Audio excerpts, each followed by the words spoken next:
You just copy it into the web root.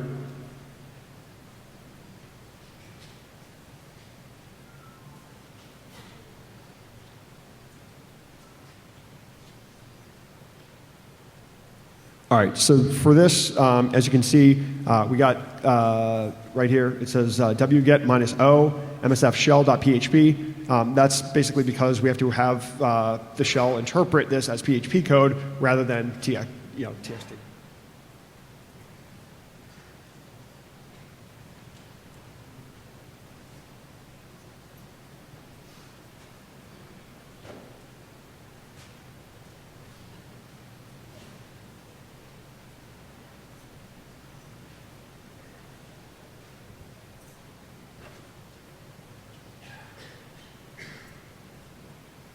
So now we did the wget, should be on the server. All we need to do now, execute the command, and we'll get shell.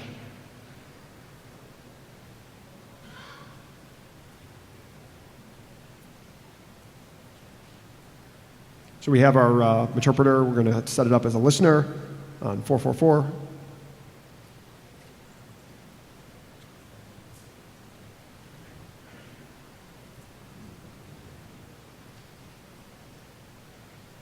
And now we're just doing the wget to make sure that the PHP shell gets called, and then we'll see the shell on the interpreter side.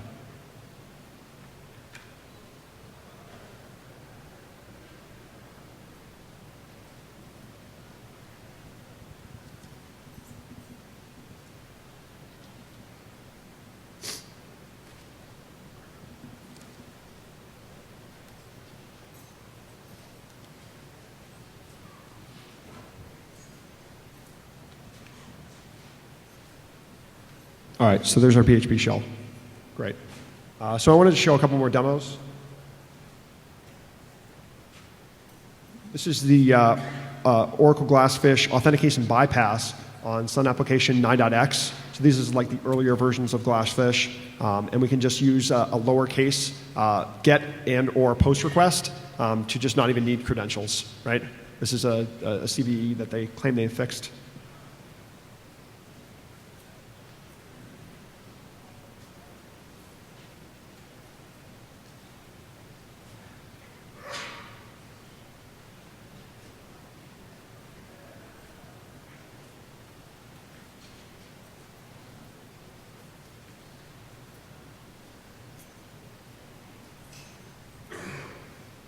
So there it goes, it's detecting the version, trying the authentication bypass, and it's going to do the logical attack vector based on the version.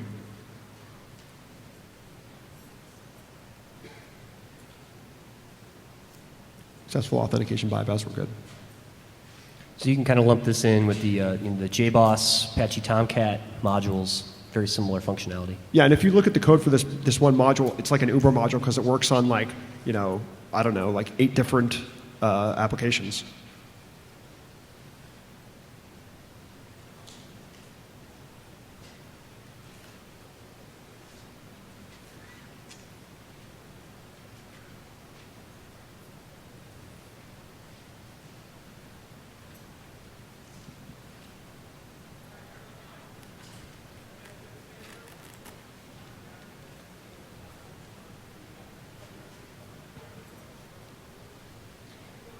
Waiting for shell.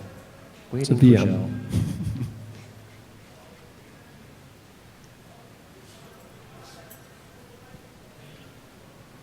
Shell.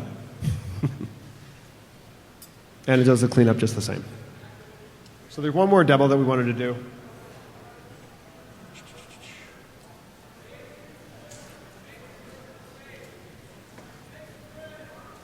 So I did some custom web services modules. I did a auxiliary scanner to be able to detect one of which, one thing was all the different actions for a web service. We need to be able to enumerate those actions because they're sort of like functions. We need to be able to make those calls to those various functions and then pass in data to either get shell or do some sort of SQL injection or code execution, that sort of thing.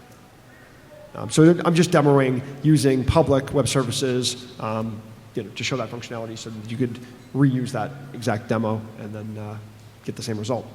Shouldn't be pen testing public web services. We're just using them as a normal developer would. So you can see there's a get quote function from the public web service, and we're just going to ask for the stock of, something like that, like Microsoft. So here what we're doing is we have a SOAP basic request based on a WSDL, and then it will just, from there, use this particular action, get quote. What it's going to do is it's going to use the WSDL to generate the SOAP request, and here is the response. So I basically converted the response and using Ruby to basically just dump all of that data to the screen. It's an alpha version, so figuring out what is the most useful response, I wasn't really sure. But as you can see right here, we have all the data that we need, so we're good. And that's all going to get incorporated into Metasploit. Talking with those guys, I'm figuring out when exactly this stuff will get merged in. The glass stuff exploit is already in the tree. This other stuff, we just need to plan and figure out when is the best time to get that stuff merged in. Yeah, you'll be able to download that from Jabba's blog, right? Yeah. Yeah, I'm going to make it available. It won't be an SVN for Metasploit, but it will be available, as a tarball or zip file, whatever. So that's pretty much what we got. All right, guys. So, thank you all for coming. We'll be in the Q&A room.